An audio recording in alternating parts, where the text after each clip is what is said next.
But in most cases, churches that practice membership are usually solid churches. And churches that don't practice membership are usually weaker in their church structure, church polity, preaching of the word. I'm not saying that's always the case. I want to be very clear. I'm not saying it is always the case if a church doesn't have membership equals weak church. Not what I'm saying. Usually, in my experience, churches that do not practice membership are usually weaker churches in terms of structure, polity, pastoring, things like that. So you need to find a church that practices membership. Is there a covenant that people sign or agree upon when they're making the decision to be a part of that local church body?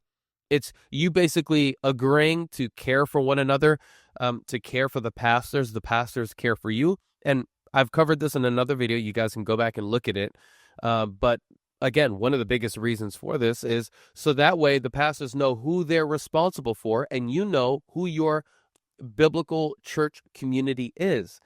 If there is no membership and people just come and go as they please, how do the pastors know who they're responsible for?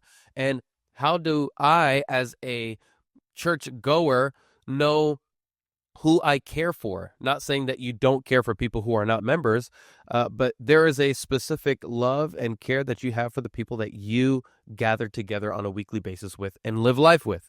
So find a church that practices membership. This is super important for, the health of your soul and finding a good, solid, biblically sound church that you can be a part of.